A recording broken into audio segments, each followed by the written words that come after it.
Hey everybody, so it's a brand new week.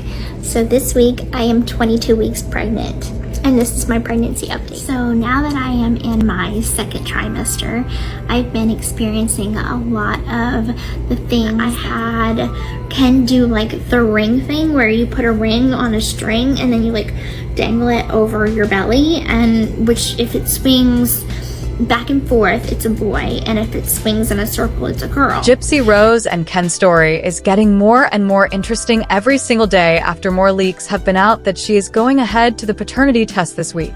Gypsy Rose Blanchard is cutting through the confusion about her unborn child's paternity, and we're told she's finally set to take a paternity test this week. Sources familiar with the situation tell TMZ Gypsy isn't questioning her boyfriend Ken Urker's paternity. She's doing this to give the public, and her estranged ex Ryan Anderson, some closure. We're hearing that Ryan hasn't been clued in about the test because Gypsy doesn't need his DNA. She only needs Ken's to confirm he's the baby daddy. She's confident it's him, but if he's not, the results will clearly show he's a 0% match. A paternity test before the baby arrives can set you back anywhere from $500 to $2,000, and we're told Gypsy's footing the bill herself, going through a local company to make it happen. Gypsy is planning to get a test that is admissible in court, but it will be up to the court to use it or not. She still plans to do another test once their daughter is born in January, but she's hoping these initial results will help her, Ken, and Ryan finally move on with their lives. It's also important to remember, Gypsy's divorce from Ryan still isn't finalized, and under Louisiana law, Ryan would automatically be listed as the father on the birth certificate. The only way to officially change that is with a court-ordered paternity test proving Ken is the dad after the birth. And this is how the community is going crazy about the story. Why are you getting it now when there is a significant risk to the type that you are doing?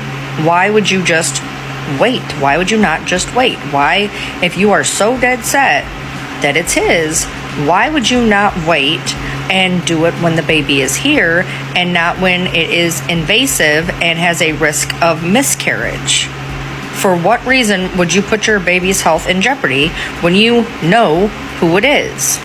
Now there's this kind, the non-invasive prenatal paternity, where a provider will take a blood sample after your 8th week of pregnancy. So absolutely wait 20 extra weeks. Why not? Instead of doing it to begin with, or not at all, whatever. Anyway, they send the samples to a lab where a specialist analyzes trace amounts of the fetus's DNA in the blood sample and compares it to the DNA in a cheek swab from potential non-birthing parent. It is 99.9% accurate and very safe. It includes pain, bleeding, bruising, fainting, and infection. Sounds just peachy, but then you have this kind, amniocentesis. It is an invasive prenatal test that can occur during your second or third trimester. Ding ding. A provider will use a thin needle to take a sample of amniotic fluid that surrounds the fetus. This procedure takes place through your abdomen. They will then compare the sample to the cheek swab of the potential non-birthing parent, and the risks are rare but may include miscarriage or premature labor. Now, for those of you saying that, oh my God, she got the test back already, she just had it done and it's already been back. Now, there are places that will, for a more significant fee, do same day or next day, but for the most part, it takes a few days to get results and up to several weeks to get them from CVS or amniocentesis paternity. So, more than likely, she doesn't have it back unless she paid that extra fee, which would be really funny to me considering she was bitching and moaning about how much it was going to cost her to begin with to do an extra fee to get it back quicker. Because she doesn't have all that blood money from her book and her show and her appearances and everything else. I'm sure she just, she's hurting for this.